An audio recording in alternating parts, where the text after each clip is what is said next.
Walton Insurance Group, Ric Walton. Hi, Rick. Hey, Bart, how are you? I'm good. Good to see you. Welcome back. Good to see you. Yeah, good to see you. Good to see you. That's all I can say is good to see you. Glad to be back.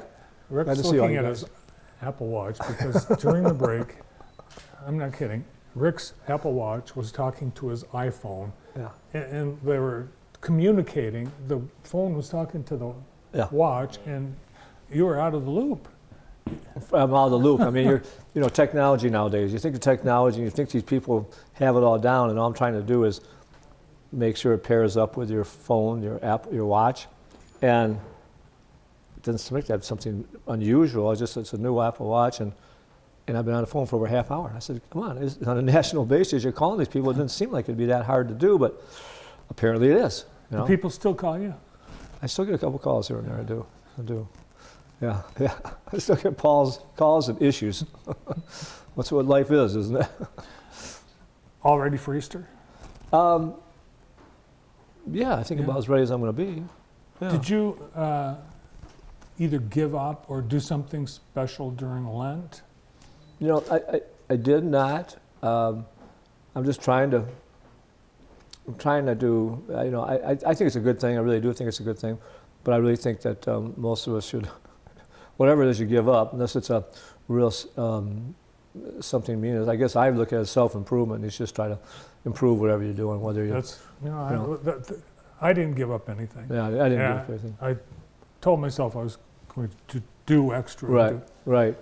I mean, I just think we all need to do that. I need to think about how do we do better. I could have done better, and I think maybe it's not just during Lent. Do it all the time. That's what I mean, all the time. Yeah, not just during Lent. I think it'd be a good thing to say to yourself, I'm going to give it up now, and then I'm going to keep it up after the Lent season is ended, after Easter. And so, to me, that would be the real answer to making a difference in yourself. So, yeah, I liked what New York Mayor Adams said earlier in the week when there were people coming into the city to protest or demonstrate. He said, just control yourselves. That's all he said. Just control yourselves, people. Right. Control yourself. Control your tongue. Yeah. Think before you speak. I mean, how many we're all guilty of that, or saying something, doing things, and myself very much included. And, why did you say that? Why did I do that, or whatever? But the tongue, and you can't take that back, most of the time, and it can live with you a long time. So that's the biggest thing. I'm getting better at that to some degree too, because I've had a couple of things that have come across that you want to respond in a certain way to be a smart aleck or whatever out there on it, and not that I won't be, but at the same time, it's better maybe not to say anything or take the high road. As my mom used to say, or something, and my dad used to say, really. But so it's tough, man. It's tough living in this crazy world now, and God only knows what's coming after us next. I mean, I never know, and you don't either. Rick has volunteered to head up the Michigan Theater Capital campaign with Phil Curtis, Phil Willis, and Ron Ellison. Right. And wow, 4 heavy hitters leading that, it's bound to be a huge success. I hope so. I mean, to be honest with you, I think we need to do more planning right now, more sitting down. I haven't really done much on it, and I want to see this. I just want to see this work, and we've got this government grant that came through, which is a wonderful thing. And the Michigan Theater is such a part of the history of Jackson. It's such a cool thing because. Bart, you didn't grow up here, but I grew up here, and it was Michigan Theater and the Capitol Theater and Family Theater and all the other, not about all the other theaters, but those two predominantly were the big theaters that as a kid, you went to the theater in downtown Jackson. And I just love that theater. You go in that majestic, just majestic, you look at that ceiling and everything else, it's cool. It's cool as heck. And, I'm sure upstairs some Frankenstein lives up there somewhere, but it's a neat place, and Steve has done such a good job with maintaining it the past, 10 years or whatever, as long as he's been here. I mean, here's a guy. 11 years? I think 11 years. Is it 11 years now? Yeah, and here's a type of guy that you really want to have involved in your business or whatever, because I don't really believe he does it for the money. I think it's, I'm sure the money's important to a degree, but he does it because of the passion, and he likes it. And he found a job that I think he did. Here's a guy who was a teacher and an athlete and a coach and and a singer. This guy's a talented guy. Yes. And then he's done this at the theater now, and sustained it. We could have lost this stadium and somebody could say, let's go bulldoze the thing down, and thank God we're not doing that. It's happened in other cities. They've Yeah. lost their city. Oh, yeah. Absolutely. And it's to take some money to bring it back, and we could always debate, where do we spend our money, and we got to help people a lot of time. But this is something I think is good for just Jackson in general. Mm-hmm. Really do.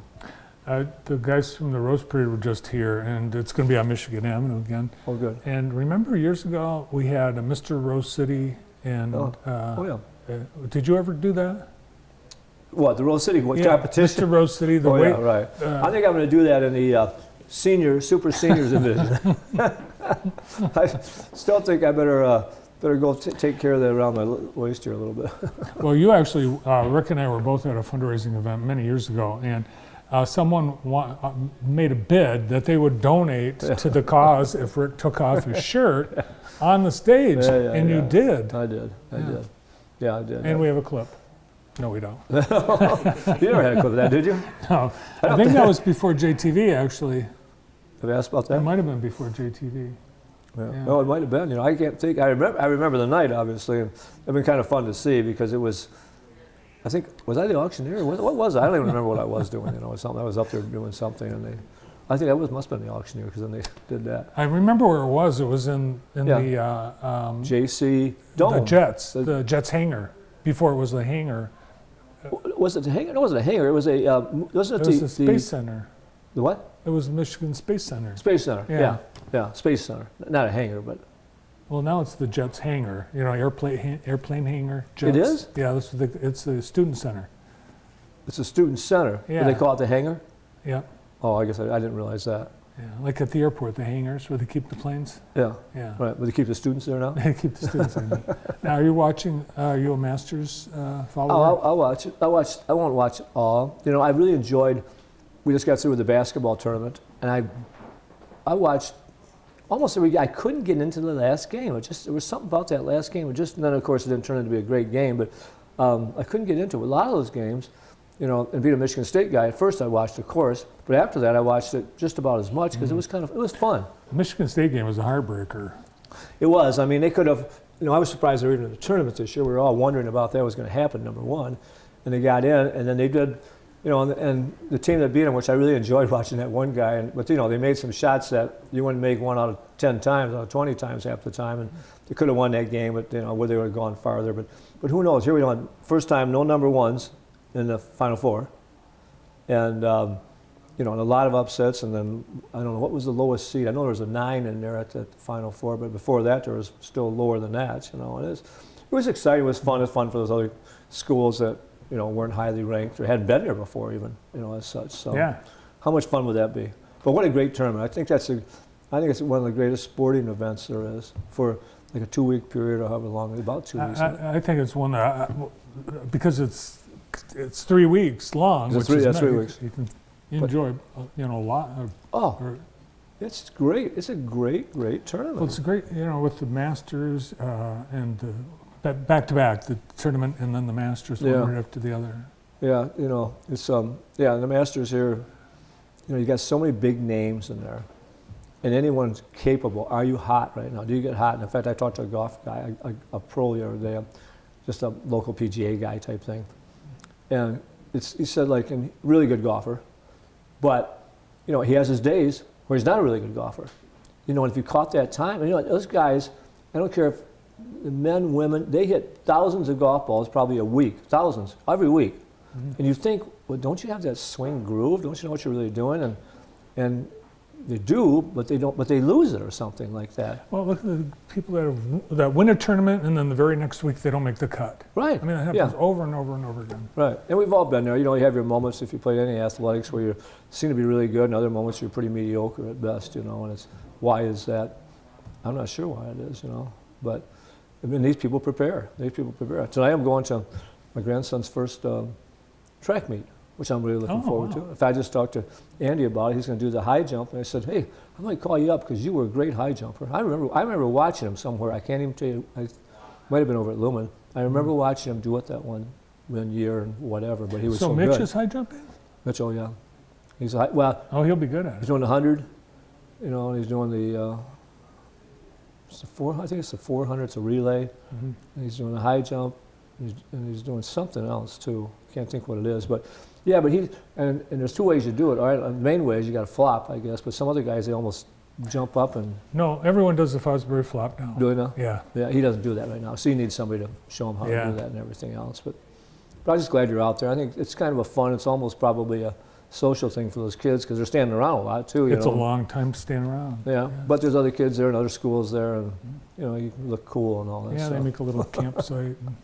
So for Easter, what are you doing? Well, actually, I'm not going to be here for Easter. I'm going to Florida. I thought you were going to deep fry a turkey. No, not that, for sure. Well, I hope you have a wonderful Easter. Yeah, you too, man. We got a lot more to talk about. Someday we'll get back and talk some more, huh? Come back more often. Yeah. It's the end of the day, end of the show, and thanks to Ric Walton. Well, that's it. We've run out of time.